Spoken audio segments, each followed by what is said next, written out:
Whitewater Adventures is the premier whitewater rafting organization in Northern California. Enjoy an unforgettable rafting experience on the beautiful Cache Creek River. Just pack your tent, clothes, and a cooler.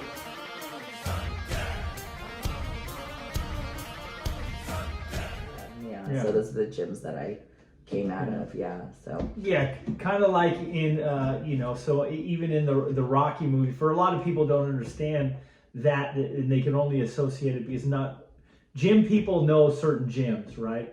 But for the people that don't really understand that, and when Rocky says, hey, I don't want to train in this showboat Hollywood thing, I want to go back to where you smell the sweat and the spit and there's blood on the ground, and no one's trying to impress anyone. They're just gritting it out. So then I'm at King's Gym. I'm still working for the water department. I'm trying to do the water department and be a plumber and be a boxer. And then I started working on the main gang, and like a few times I had to. The main gang works on the giant water mains, and a few times, you go all night into the day, and I was just like cold. I never liked working for the water department because you get wet.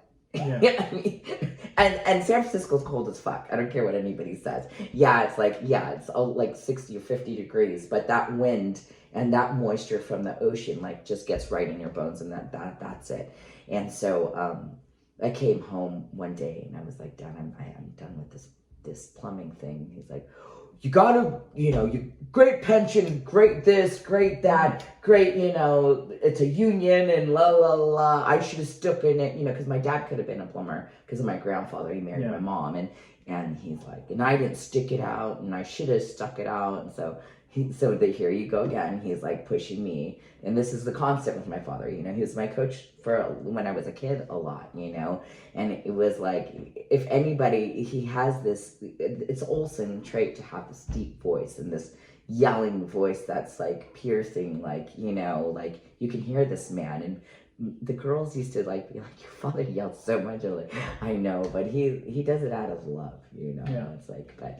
It was funny because I fought in Paris one time in front of 16,000 people at the Bercy downtown Paris, and the only person's voice I could really hear is my father's. Like, he came and he was in the corner. Like, sometimes throughout my career, he'd always be in my corner. I'd choose for him. I'd make him show up. And I'd be like, you're in my corner, And as a professional, you just pay $80 and you could be in someone's corner, Okay. And so that's what he did. So then, anyways, but it was really nice to, you kind of get, even though he's yelling, there was a comfort to that voice, but kind of funny. That's why when I was a plumber, going back to being a plumber and doing all this stuff with, like, no man really scares me. Like, I had to deal with it. Like, my dad has a Purple Heart, got blown up and shot. Like, that man was an animal.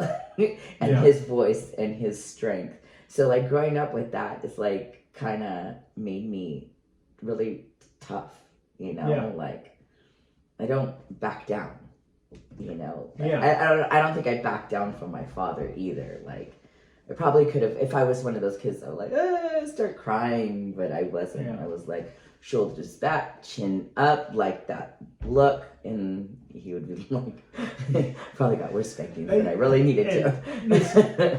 And I know this, right? Because my partner, she has a lot of the same qualities as you're talking and telling about your life. And she used to fight a lot when she was younger. And, and I remember I was telling her I was doing this interview, and she's like, I would have been a great professional boxer. I'm like, yeah, you probably would have, right? And but it has that same thing. Some women have that same determination where they'll stand up and they're gonna fight, right? And that's something I'm drawn to in women is a strong thing. Like, I'll stand up and fight instead of being like, oh, I need a little more kind of falling into that mold. Right. So how did your first fight come about? So my first fight. So then what happened was, it's kind of funny. It's like serendipitous. A lot of the things like I've realized in my life is manifesting things is like when I want something, I start thinking about it. I really put myself into it. I live health. When I become healthy, I do my things that make me healthy. I eat right. I act right. I do all these things, you know, like I start following rules, and good things happen to me. I've always been blessed with that, and I believe that. Like I full-heartedly believe that when I can manifest things that I put my mind to. Sure, law of attraction. Law of attraction. I totally believe in that. I'm not real spiritual. I'm very spiritual. I'm more spiritual than religious. And I believe that there is this thing called law of, and it works, and it totally works for me. And so what happened was I started training, was working at a King's Gym, meet this lady who had a manager, Herb Stone. Herb Stone was my first manager, and he was good friends, and he was money manager for Freddie Roach. Okay, my dad's driving for Larry Ellison, Oracle Corporation CEO, and I'm working as a plumber, and I'm sick of it. I'm sick of digging, I'm sick of jackhammering, I'm sick of being cold, being wet in San Francisco and cold, done with the shit, and it's a great job. If I could go back to the water department, they take me back, I'd probably go back in there. No, but I'm coaching now. I'm doing fine coaching. But long story short, I meet Herb Stone. Gina Guidi asked me to do this fundraiser for women that have been abused. So there's some shelter to raise money. And so I'm the surprised fighter that she's going to fight. And we go and we do like this kind of a smoker thing. Bobo Olsen's granddaughter. We've been training together. She's been working me, in the ring. And so I do this thing. Herb, who's one of my friend Lana's uncle, comes, great manager. He comes to watch me, and he sees me spar or fight Gina Guidi, and he goes, I'll take her down to Freddie and see if Freddie wants her. And if you're going to do this, let's do it right. And so he says, why waste your time as an amateur when you could be pro and make some money? So I go down one day, we fly down I try to get down to a good weight because I was probably walking around 165, 170. So I get down to like probably 55 or something. He flies me down to Los Angeles with him, Herb Stone does. And we meet Freddie. Freddie sticks me in the ring with his champion, Danielle DeBennon, who was a California champion at the time. And he watches me spar at Freddie Roach's gym, a wild card boxing gym. Danielle comes in hot, and she's been fighting. I don't know how many fights. I think she had like 4, 5, 6 fights. I don't know how many, maybe 13. I don't know. Something, I don't remember her amount of fights she had. And they stick me in there, and the first round, we're going at it. I mean, my arm gets stuck on the outside of the ring. I'm just real raw. Yeah. I'm like Roberto Duran style, like I'm coming and knock your block off. I might take a few to give a few, kind of a fighter at the time. And the second round comes around. I get sick a little bit in the corner, get a little bit on my shirt, And Freddie says, no more. And I said, no, I want another round. And so I get in there and we go at it again.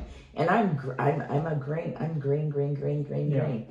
And he after the third round was like, I'll take her. Yeah. I'll take her. He sees the tenacity. He sees the tenacity, the no quit, the like just rugged, like, kind of fighter that I am, and the athleticism. I'm sure he saw athleticism. Yeah. I wasn't just like, windmill, and I'm throwing straight punches, but I'm like coming forward at, this girl. And so that's kind of how it went. And then I stayed and moved down to Los Angeles. I had a suitcase when I went down there with my workout gear and like a pair of jeans and a shirt. I lived on my friend Christina Santana's couch right there in West Hollywood on Robertson. I paid $300 a month to her to live on her couch. And that's how I started my boxing career. Wow. And I trained. Yeah. And the fucking couch was great. I was so grateful because Christina and I love that girl. I'll always be in debt to her. I lived on this couch, and it was this like one of those nice, really fluffy couches, But like when you're after sparring and training, like Freddie was training me, I was like, kind of like had a U shape, where my ass fell into it. I'd be like, sometimes I would just like get my blanket, just like roll on the floor, my blanket, my pillow. Yeah, a little less painful. Yeah. So you fight 3 fights, right? You know, pretty close. And you earlier were talking, and I says that's real similar to your grandfather. His first 3 professional fights were in 30 days. Yeah. And your first 3 in like 70 something days. Your first 3 professional fights. That's not a lot of break in between fights. A lot of fighters take a little longer. So you have 3 fights, and you win them all. You're 3-0, and then you say, and you move out of state. What was going through your mind? What happened then? You know. Well, there's that little self-destructive animal inside of me, and scared. You know, there was some fear in there. You know, fear of success. Yeah. My second fight was in Mandalay Bay in Las Vegas. Let's just say that. My first fight was up in Chico or Feather Falls Casino, whatever. Feather Falls Casino. My grandfather's on the outside. They introduced him before I fight my first fight ever. Yeah. This is a woman. I've never had an amateur career. Yeah. You just a couple spars in the gym. Yeah, just a couple of spars in the gym. Well, and spars some tough ass girls. Yeah. I mean, some tough women. I mean, fighters that are seasoned. I'm sparring them, you know, and so I just I you know, it was I think it was a kind of a self-destructive thing. Like I missed out on college. I felt like that was a lot of it. And I moved to Tennessee for maybe a half a year. And my manager calls me and he sees 4 men fighting. And he's like, what the hell, Olsen? What are you doing? Why are you wasting your time? Don't go to college. Keep boxing. We started this career. Let's go. You know? And so then I come back. There's probably a little bit of resentment from Freddie because, you know, who's this little shit that just leaves and then expects to come back, you know? Yeah. And he had put in a lot of work with me. I didn't realize until you become a coach or because, you know, do you realize the work that you put into someone, you know? It's not just work on boxing. It's spiritual. It's heart. Yeah. It's psychological. Yeah. Boxing is not a normal sport. Someone's trying to knock your block off and you have to go in there and fight with everything, you know? And so there was a lot of things that came up when I was fighting.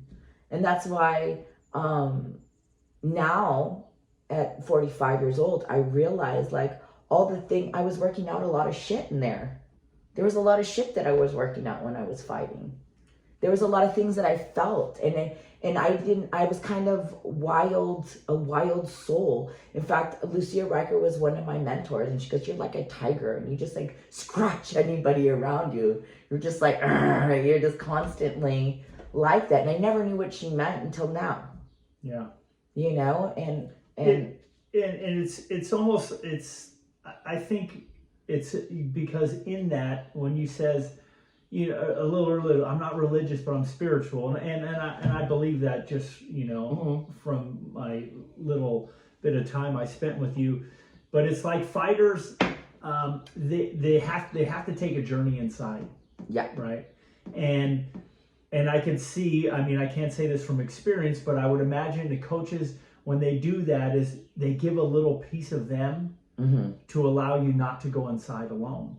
Yeah. You know? And that's I would imagine. And there was trust issues because of what happened to me. Sure. You know, I remember Freddie, one time I showed up and I was telling my fighters this, I said, you know, I didn't feel like sparring that day. Yeah. Sorry, Freddie. I don't I'm feeling it. feel like, you know, I got this cold and, you know, I had like a runny nose and a little bit of a sore throat, whatever. And he grabbed my shit and threw it against the wall. He goes, you don't even make me enough fucking money, Olsen. Or you don't, you know, I'm doing this, like, when I ask you to do something, you do it. I was picking up my stuff off the ground and I was just like, it's the last time I ever said no. Like, if my coach asked me to, I went back to my old ways. When my coach asked me to do something, if he asked me to jump rope for 30 minutes straight, if he asked me to hit the speed bag for 20 minutes straight, if he asked me to run, 5 miles, I would do it, because that's what you do to become the best, you know what I'm saying? And so, I started doing that, and then the 3 fights happen, and I moved to Tennessee. I come back, and he has a world champion, Willie Jordan from Sacramento, who he's coaching, and my fighters all fell out, and they turned this girl named Gloria Ramirez. I'm fighting on ESPN. I'm the swing belt, which is very hard too. And it's kind of like they throw you in if someone gets knocked out. So you always have to be ready through like a whole card on the TV thing. And I lose that fight. Freddie couldn't be in my corner because he's trying to get this guy warmed up, because he's the main event. And I'm just, and I wasn't very happy about that. Yeah. And so I moved back to San Francisco, and I start boxing under Eloy Ramirez then. Yeah. Who's an amateur coach. And was he out of Gladiator? Gladiators boxing gym, okay. Yes. Yeah. The original Gladiators. The Gladiators gym now is different. So I have this quote. It says from you when you came back, when you were asked where you went, why you came back. You said, I was scared of success. I had been thrown into the sport very quickly. But then you said, thoughts of being an athlete kept haunting me, and I realized that I had to go back. Yeah. Right? Yeah. When I read that, my skin, I got goosebumps all over my skin, and because a lot of things I could relate to that. Now, and fear of success, I think I battled with fear of success my whole life. Right. Because it's like getting something and having to maintain that. It's like, okay, I could get that, I could do that. I could get to those points. But then the thought of having to maintain it consistently somehow scares me, right?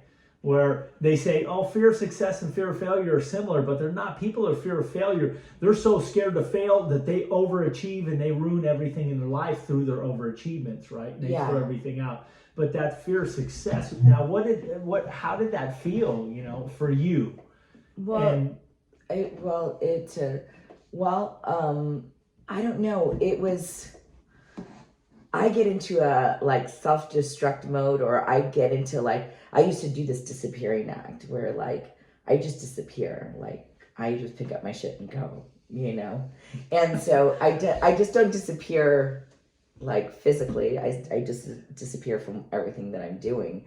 And that's kind of what I did, I would try to go to college in Tennessee and do all this stuff. And it's but I was still running.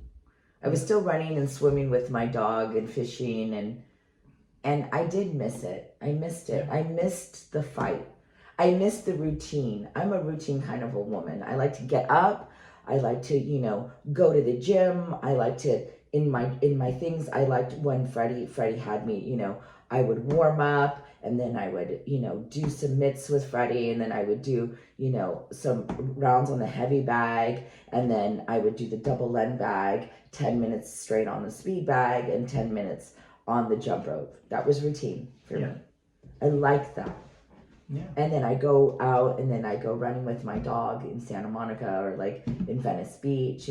I had it the world by the balls with Freddie. Freddie was amazing. He was great. I liked him as a person. He's a good man.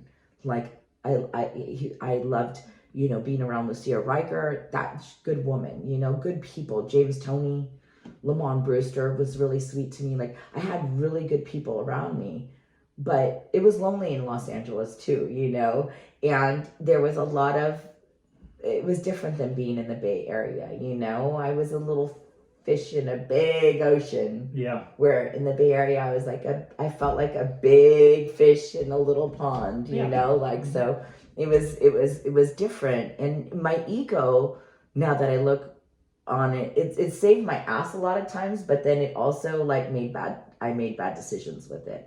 You know, I think I would have been 10-time world champion if I would have stayed with Fred. Yeah. You know, if I would have stayed in Los Angeles, it would have been a faster road to where I was getting. You know what I'm saying? But it was Eliza's road, and it makes for a good story. You know, I moved back to the Bay Area, and I start training with Eloy, and then the first fight back, I fight in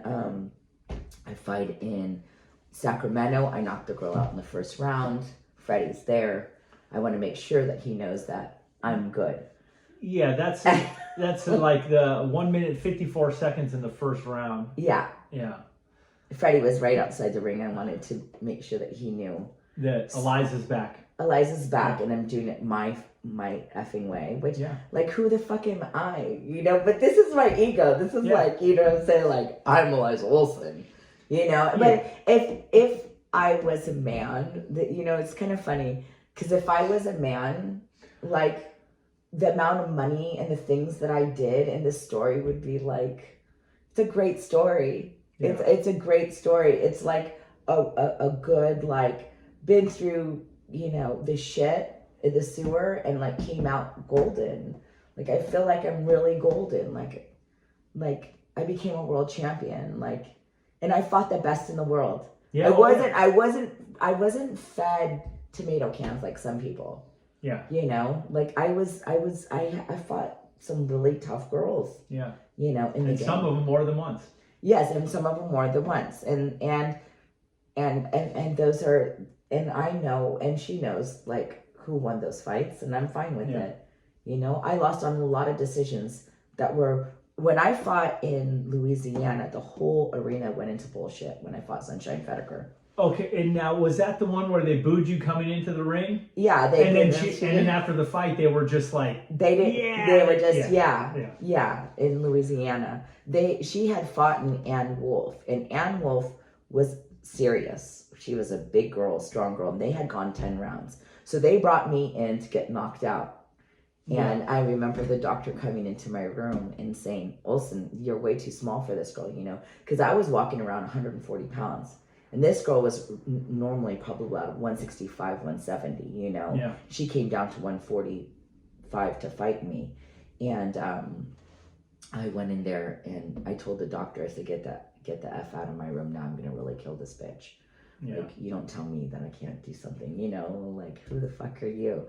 So my coach was like, Eloy, he was like, Eloy was a really sweet guy, and he dealt with me really well because his wife and I were born on the same day, February 8th, and we're both crazy fucking Aquariuses, and he was this Taurus who's very like subtle and like calm. Eliza, don't say that. And I'm like, oh God, he's so old fashioned. And I said, I'll say whatever the fuck I want. I'm gonna go in there and kill this bitch. Yeah. So it's kind of funny. And that's kind of your strong game, is fighting inside, right? I'm an inside fighter. Yeah. I'm an inside fighter. I'm great body puncher, just like my grandfather. I had fought moved down to Las Vegas for a little while. That's another story in itself. And I took this fight because I couldn't make my rent. And that was between Los Angeles. Let's see. I had a fight with Eloy. Then I moved down to Vegas for a little while. And then I have a fight against Anna Marie Saccarado with Layla McCarter and Tapia, her boyfriend, and they get me a fight with this guy named John Bonatti who works for Don King, and it's like I fight her a 4-round fight in New York at the Villa Barone in the Bronx. It was a great fight, yeah. And she was that the one? She was a local girl. She was a local girl in New York, yeah. And they start chanting out my grandfather's name, and it's like a great body puncher. They seen it. My dad flew in. He surprised me because I didn't even know these coaches. I just needed the money, so I took the fight.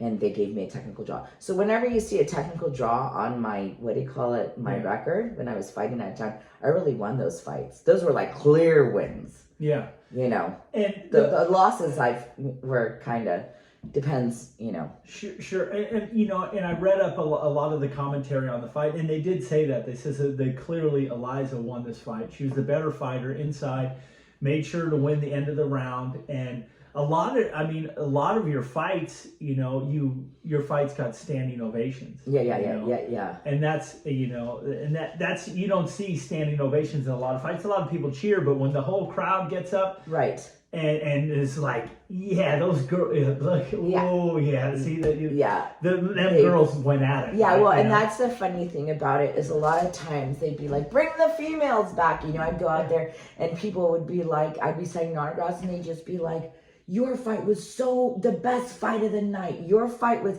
but I fight coming forward. I'm a forward fighting fighter, you know, and I'm an aggressive fighter. It's not you know, there's different kinds of fighters. There's fighters that are pretty fighters, and there's fighters that get the job done. Yeah. I'm a lot like I said, like Duran, you know, early, and I would say that I'm a lot like, you know, Chavez in the sense like I'm resiliently coming at you, staying inside, just body punching you and just working, you know, and so that's how I was.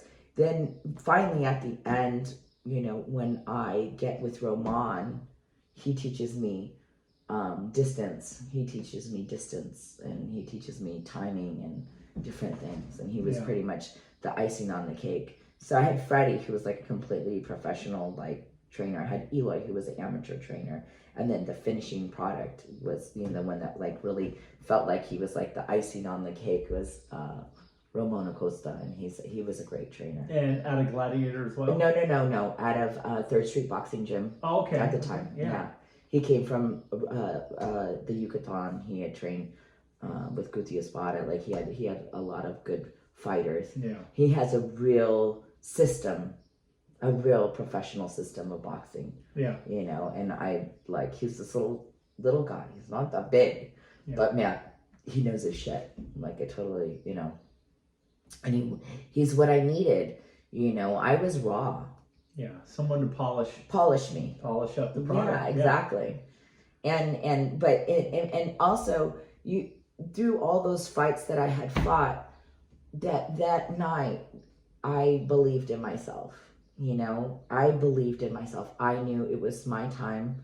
I was done with the shit decisions. I was gonna knock her down at least once or twice, and I did. And she was fearful of her life. I was on her like a pit bull. Like she hit me with her best shot. I laughed in her face, and you should see in her eyes. She was fearful. And I went in that fight knowing that I was going to beat her, and I wasn't going to leave without these belts. Yeah. And so that's what it comes to in life too. It's like I've really realized now, you know, I've been through a lot of things. It's like, you have to believe in yourself. You have to love yourself, and you have to make sure that you're doing everything. You have to be a little bit selfish in this life to be the best. In the sense of not selfish, like really put the love and effort and time into yourself, you know, and keep the fucking losers away from you, you know, the people that'll try to bring you down, you know. And that's I mean, everything you just said there, and again, it's kind of brings up, you know, some makes my skin crawl, because you know, in life it's like a lot of times when you talk about that self-destructive, I know that self-destructive. I will be doing good, and then I will just like, you know, watch this. Look, I'll crash the car against the car. See, I'm not the only person that disappears, right? Other people do too, right? Right. You know, no. So, and I totally believe that it's important to understand that, like, you have to be gentle on yourself, because that's your life journey. Exactly. You know, I had this great guy, John, and he was a Mason, and his father was a Mason big time in San Francisco, really helpful for me. And he'd always be like, enjoy the process, Eliza. Enjoy the journey. Don't look at the end result. Focus and concentration. He would always say these things. And then, but when he entered my life towards the end of my career, but like when I really think back on it, it's like, and I tell my fighters now, I go, just enjoy the journey. enjoy the pain of the sparring, you not having to eat mashed potatoes for a week because you got caught with your jaw open because you were breathing too hard because you didn't run like I asked you to run. You know, like I tell them all this shit, you know, like, and I sometimes get choked up because I miss that. You know, I didn't realize how special those moments were. The pain, the sweat, the drama, the having to let go of the end result and just like enjoy that time. Yeah. You know, it was just like I get choked up again.